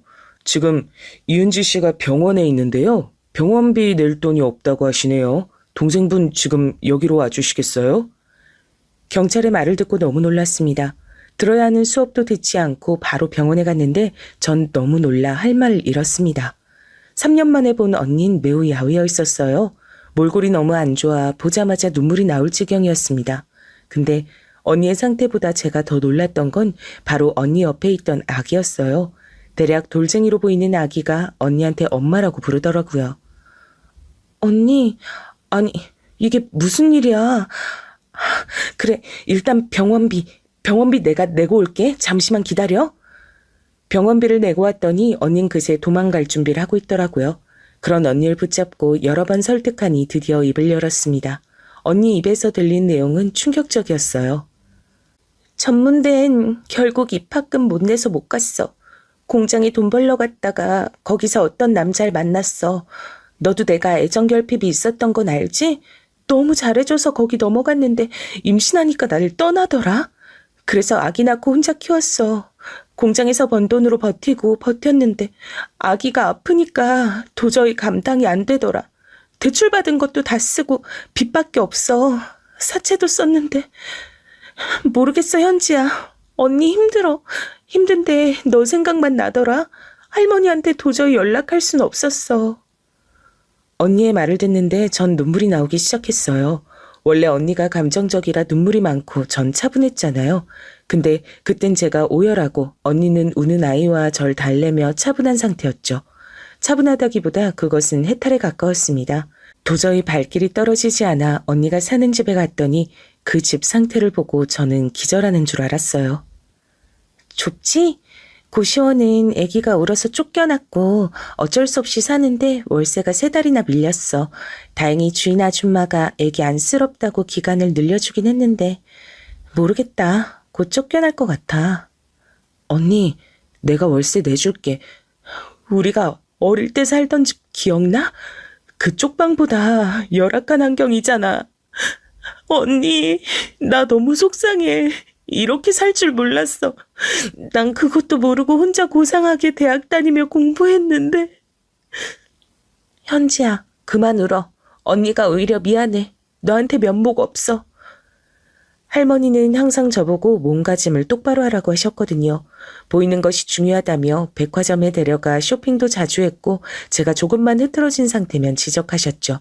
전 오히려 꾸미는 것에 관심이 전혀 없었는데 할머니 때문에 피부 관리까지 받고 있었고요. 할머니는 그런 저에게 용돈을 매우 많이 주셨어요. 돈으로 남에게 아쉬운 소리 하지 말라는 것이 할머니의 철학이었습니다. 쓸 일이 없어 모아놨는데 그 돈을 그날 언니에게 다 쓰게 됐죠. 아기 병원비부터 언니의 밀린 월세 그리고 생활용품까지 다 채워 넣었어요. 현지야, 고마워. 언니가 이 은혜 절대 진짜 살면서 절대 잊지 않을게. 할머니한텐 비밀로 해줘. 당연한 거 아니야? 이거 다 내 돈 아니고 할머니 돈이야. 할머니가 아시면 뒤로 넘어가실 거야. 우리만 아는 비밀이어야 돼. 내가 자주 올 테니까 언니 걱정하지 마. 이 뒤로 전 언니를 정말 많이 도와줬죠. 제 눈으로 직접 열악한 환경에 사는 걸 알고 나니 외면할 수가 없었습니다. 마트에서 장도 보고 언니의 월세는 어느 순간 제가 내는 것이 당연해졌어요. 조카가 크면서 언니에게 들어가는 돈은 훨씬 많아졌어요.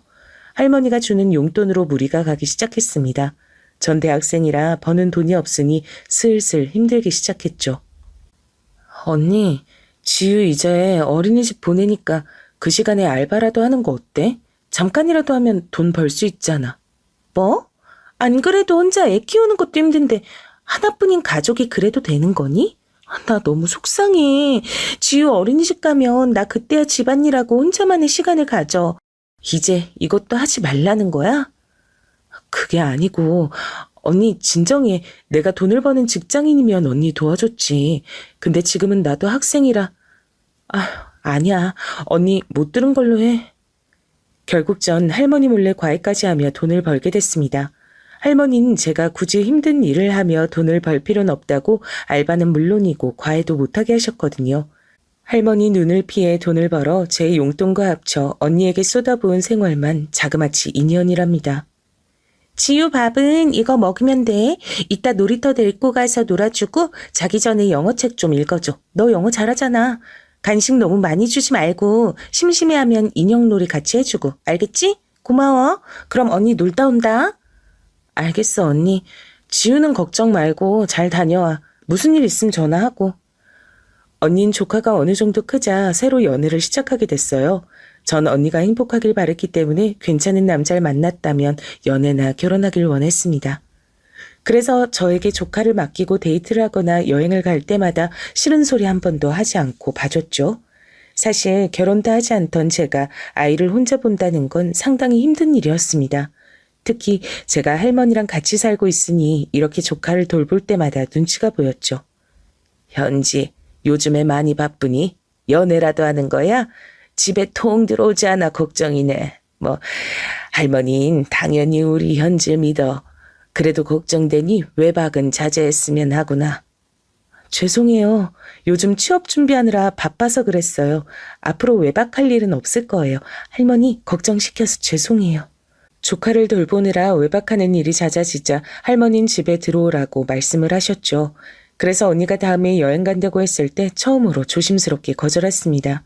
그러자 언니는 크게 화를 내기 시작했습니다. 가족이라곤 너밖에 없는데 어떻게 네가 이래? 부모도 없이 서로가 유일한 가족 아니야? 아, 넌 할머니 있다 이거야? 할머니한테 용돈 많이 받고 부족한 거 없으니까 됐단 거지? 언니, 말을 왜 그렇게 해? 나 속상하게. 그냥 언니가 지우 데리고 가든가 혹은 밤에라도 집에 오면 되잖아. 나도 할머니 눈치가 보여서 그래. 그래도 할머니 돈으로 이렇게 언니가 살고 있잖아. 야, 됐어. 그럴 거면 앞으로 도와주지 마. 유일한 가족이 이렇게 나와도 되는 거야? 나가. 우리 집에서 나가라고. 나 신경도 쓰지 마. 그냥 어디 가서 콱 죽을 거야. 찾지도 마. 언니, 제발 진정해. 알겠어. 내가 그냥 지우 데리고 있을게. 여행 다녀와. 언닌 제가 이렇게 거절하면 항상 극단적으로 나왔어요. 저도 그게 힘들었지만 언니 말대로 우린 부모가 버린 자식들이라 저도 언니와 연락을 끊기가 더 힘들더라고요. 속으론 휘둘리지 않아야 한다고 생각해도 막상 언니와 조카가 사는 모습을 보면 마음 한쪽이 아팠습니다. 심지어 조카는 발달이 매우 느렸어요. 열악한 환경에서 자라기도 했고 언니가 조카에게 제대로 된 양육을 하지 않았거든요. 제가 보다 못해서 데리고 다니며 건강한 음식을 먹일 정도로요. 그러다 전 대학을 졸업하고 취업하게 됐습니다. 사실 저는 결혼에 관해 깊게 생각해 본 적이 없어요. 연애도 한번 경험해 본 것이 다였죠. 어릴 때 아빠가 워낙 책임감 없는 모습을 우리 앞에서 많이 보여줘서 남자에 대한 신뢰도 크지 않았습니다. 자라면서 할머니 밑에서 자라서 제대로 된 남자를 본 건 큰아빠가 유일했죠. 그래서 연애하며 크게 즐겁지 않았습니다. 이런 제 마음과 달리 할머니는 제가 결혼을 하는 걸 원했어요. 옛날 뿐이라 대학 졸업하면 바로 결혼해야 한다고 생각했죠. 매번 만나는 친구가 없냐고 물으셨는데 그런 때마다 없다고 하니 급기야 선자를 잡아오셨습니다. 부담스러워 거절했는데 할머니는 계속 나가길 원하셨어요.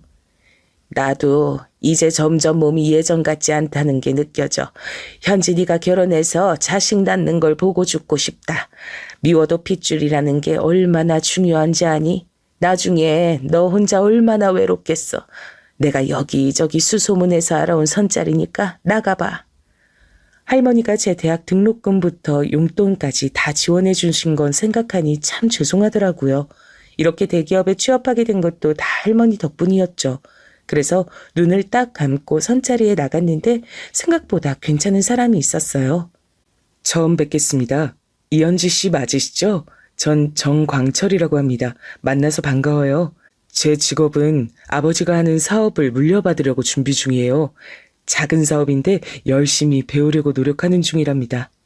아, 네, 반갑습니다. 저는 대기업에서 일하고 있어요. 아, 어색하네요. 아무래도 처음 보는 자리니 어쩔 수 없죠. 괜찮습니다. 그럼 식사하며 대화 마저 나눌까요? 상당히 어색한 자리였는데 능숙하게 대화하는 모습에 저는 푹 빠졌습니다. 그렇게 나가기 싫다고 했던 저였는데 오히려 시간 가는 줄 모르겠더라고요. 그렇게 그 남자와 저는 연애를 시작했고 그 사실에 할머니가 저보다 더 좋아했습니다. 사실 집안은 그리 대단진 않아. 그래도 잘생기고 키 크고 앞으로 가능성이 높지. 할미는 현진이가 결혼 전제로 만난다는 사실 자체가 기쁘다. 결혼할 때 비용은 전혀 걱정 말고. 알았어? 실제로 저는 그 남자와 결혼까지 가게 됐어요. 연애하며 한 번도 싸운 적 없어서 이 사람이 운명이라고 느꼈죠. 남편과 결혼할 때 할머니가 돈을 많이 대주셨습니다. 할머니가 부자인 것은 알고 있었는데 생각보다 재산이 더 많다는 걸 그때 깨달았죠. 내가 자네에게 딱히 바라는 건 없고 그저 우리 현지 평생 걱정치 않게 살게 해주게. 금전적인 부분은 내가 해결할 수 있으니 그 부분은 걱정 말고 우리 손녀 잘 부탁하네. 할머니 도움 덕분에 우린 초호화 결혼식도 올릴 수 있었어요.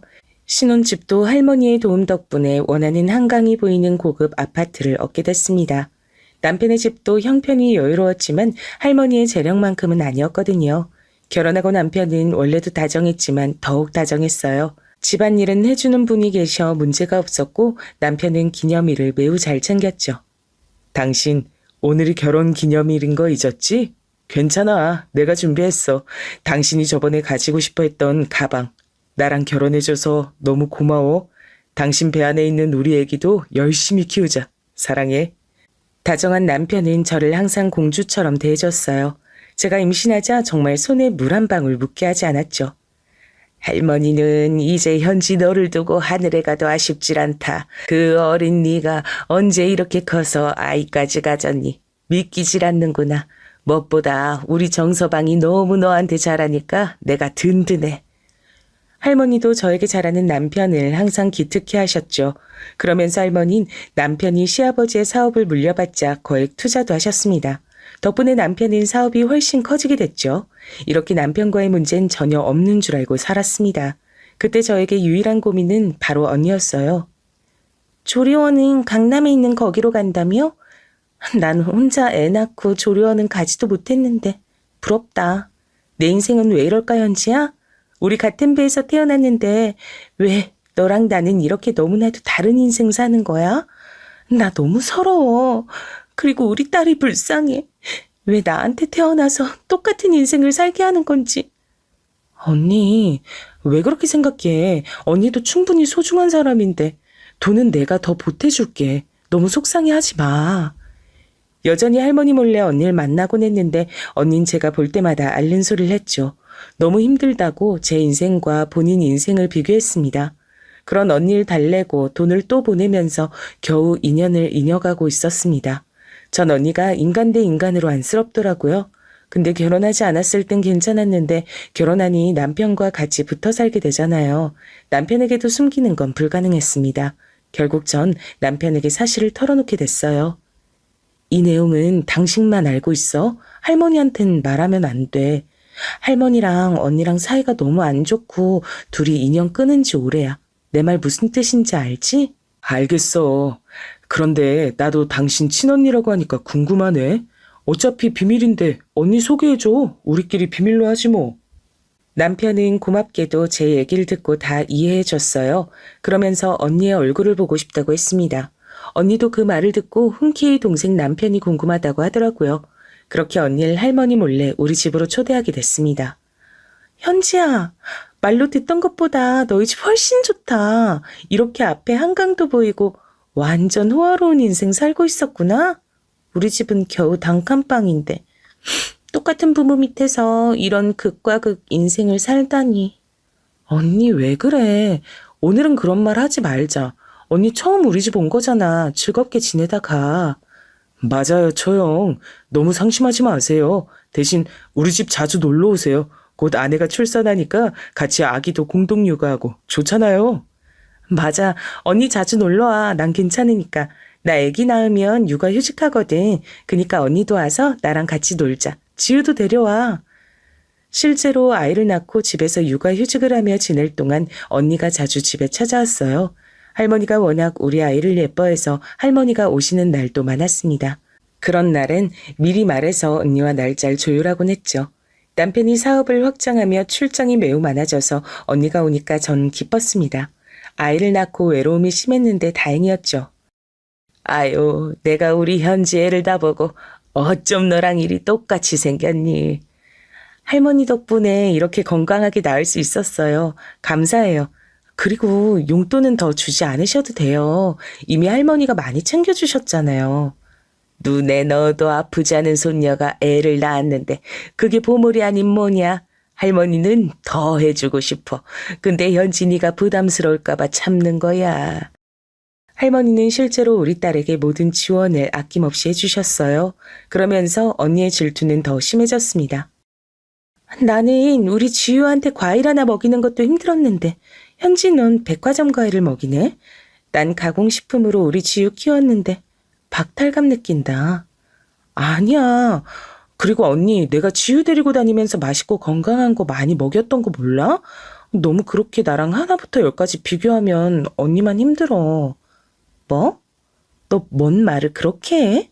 그래, 이거 다 내 열등감이야. 됐니? 이런 말 들으니까 이제 속이 시원해? 아니, 나 언니를 위해서 하는 말인데 왜 그래?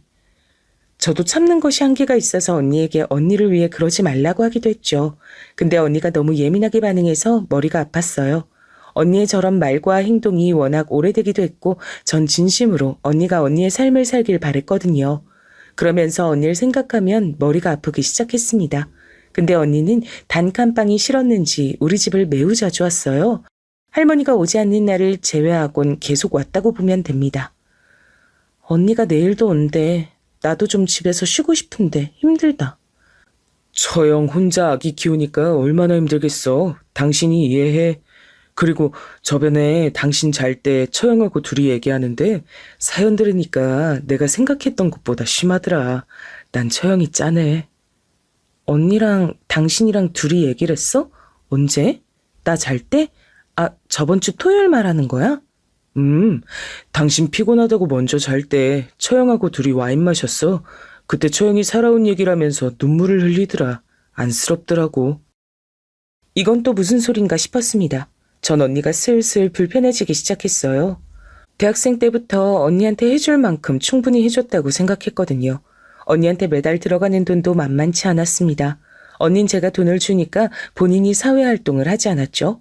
매번 힘들단 말만 하고 진득하게 어디서 일하는 법이 없었습니다. 언제까지 그런 언니를 도와야 할지 머리가 아프기도 했어요. 남편이 출장을 많이 가서 혼자 애를 키우는 것도 힘들고 언니까지 힘들게 하니까 남편에게 소홀해지기 시작했죠. 당신 출장을 또 가? 저번 주에도 갔잖아.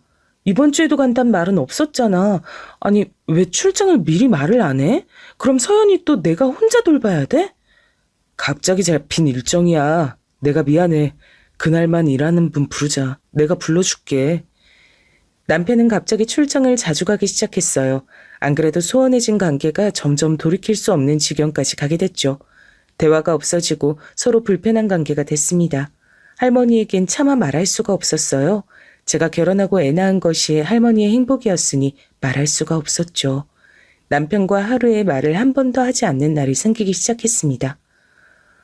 어젠 출장도 아니면서 왜 이렇게 늦게 들어왔어? 애기는 나 혼자 봤잖아. 나 힘들어. 왜 당신은 아빠면서 육아를 안 해? 나도 힘들어. 일하느라 얼마나 힘든데 당신까지 날 힘들게 해. 집에선 편하게 좀 쉬자. 당신 넥타이는 어디 있어? 분명히 출근할 땐 하고 나갔잖아. 왜 돌아올 땐 없어? 차에 있겠지. 설마 지금 나 의심해? 그런 거 아니지? 내가 얼마나 열심히 당신하고 우리 아기를 위해 일하는데 아니지? 그렇게 다정하던 남편과 부부싸움을 하는 횟수도 늘어났어요. 그리고 상상하기 싫지만 자꾸 저는 남편의 외도가 의심되기 시작했습니다. 출장이 아닌데 말없이 외박하거나 넥타이를 두고 온다는 일들이 자꾸 떠올랐어요. 증거를 잡으려 해도 혼자 집에 있으니 그럴 수가 없었죠. 제가 그렇게 남편과 언니 때문에 스트레스가 쌓이니 점점 살이 빠지기 시작했습니다. 현지야, 무슨 일 있는 거 아니지? 혹시라도 무슨 일 있으면 할머니한테 말해. 걱정돼. 어찌 볼 때마다 살이 빠져있니 속상하게. 할머니, 사실은 할머니한테 비밀로 하려고 했는데 남편이 외도를 하는 것 같아요. 어떡해요? 뭐? 그게 무슨 소리야? 자세히 말해봐. 그렇게 믿었던 정서방이 무슨 일 있는 거야? 저는 너무 힘들어서 유일하게 믿는 사람인 할머니에게 남편 얘기를 하게 됐습니다. 언니 얘기는 하지 않고 남편의 얘기를 전했죠. 할머니는 우리끼리 해결할 수 있는 문제가 아니라고 판단했어요. 그리고 바로 흥신소에 의뢰를 했습니다. 할머니가 수소문에서 유명하다고 하는 흥신소에 의뢰했고 일주일이 지난 뒤 연락이 왔어요. 가까운 카페에서 만나기로 하고 간 자리엔 전 너무 충격적인 소리를 듣게 됐습니다. 너무 놀라 먹던 커피를 쏟기까지 했죠. 사모님, 이런 더러운 분류는 처음 봐요. 우리가 이렇게 돈 많은 분들 위주로 사건을 받고 있긴 한데, 아니, 이건 진짜, 난 돈 안 받을게요. 힘내시고 마음 잘 추스르세요. 네? 그게 무슨 소리세요? 이거 보세요. 사모님 남편 출장이 아니고 맨날 모텔 갔어요. 근데 상대가 누군지 아시죠? 여기 보시면 아시겠죠?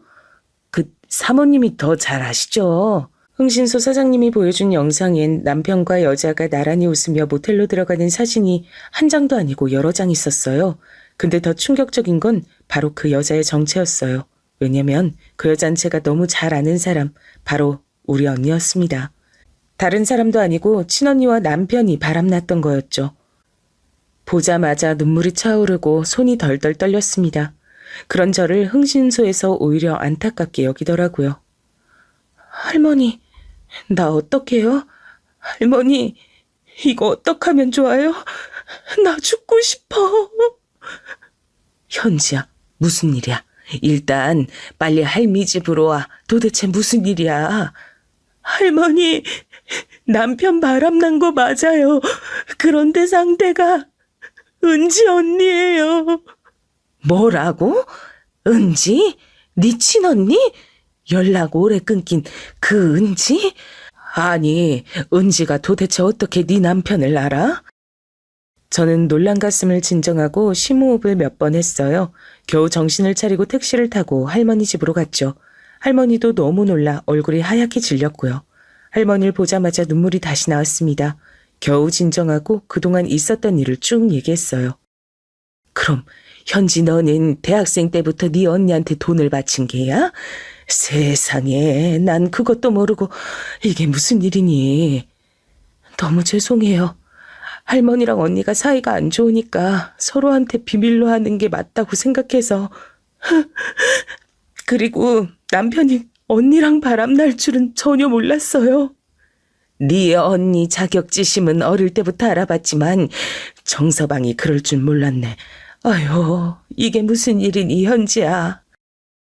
할머니와 저는 둘이 끌어안고 한참을 울었습니다. 그리고 할머니는 남편에게 전화를 걸어 당장 집으로 오라고 했죠. 남편이 집에 오자 할머니는 담담하게 영상을 내밀었습니다. 이건, 오해입니다.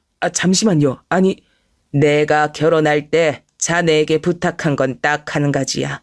우리 손녀 마음고생 시키지 말라 했더니 어떻게 이렇게 외도를 해? 그것도 현지 언니랑? 당신이 그러고도 사람이야? 현지야, 미안해. 아니, 내가 미쳤었나 봐. 처형이 하도 자기가 불쌍한 인생이라 그래서 나도 모르게 얘기를 들어주다가. 이혼은 당연하고 내가 자네 회사에 투자한 금액 다 돌려내. 난 자네 회사 앞으로도 엮일 일 전혀 없을 거야. 알겠나? 제가 잘못했습니다. 한 번만 봐주세요. 현지야, 내가 이렇게 무릎 꿇고 빌게. 미안해. 남편이 아무리 빌어도 저와 할머니는 흔들리지 않았어요. 오히려 괘씸한 마음이 들었죠. 할머니는 실제로 이혼 소송은 물론이오고 그 이후에 남편 회사에 투자한 금액을 다 돌려받으셨습니다. 그 과정에서 법적 소송도 여러 개가 진행됐죠. 전 심신의 안정을 위해 할머니 집으로 다시 와서 애를 키웠습니다. 신혼집도 할머니 명의라 금방 처분했어요. 현지야, 언니가 미안해. 내가 미쳤었나 봐. 정말 미안해. 용서해줘. 제발. 난 언니랑 살면서 더 얼굴 볼 일은 전혀 없을 거야. 나 그동안 언니한테 할 만큼 충분히 했고 후회 없어. 우리 연락도 하지 말자. 현지야, 제발. 언니 너 없으면 어떻게 살아. 제발, 제발. 언니도 성인이고 나보다 나이도 많잖아. 그동안 내 돈으로 잘 먹고 잘 살았으니까 앞으로 언니 인생 알아서 살아. 그리고 매번 나랑 같은 배에서 태어났는데 왜 그러냐고 그랬지? 그건 내가 할 말이야. 도대체 인간이 왜 그러니? 언니에게 하고 싶은 말을 다 했더니 어찌나 속이 시원했는지 몰라요. 사건이 해결된 지금은 할머니와 아이를 키우며 평화롭게 살고 있답니다. 여기까지가 제 사연이에요. 끝까지 들어주셔서 정말 감사합니다. 할머니 연세도 있으셔서 남은 인생 행복하게 해드리려고요. 여러분도 행복한 인생 살길 바랍니다. 감사합니다.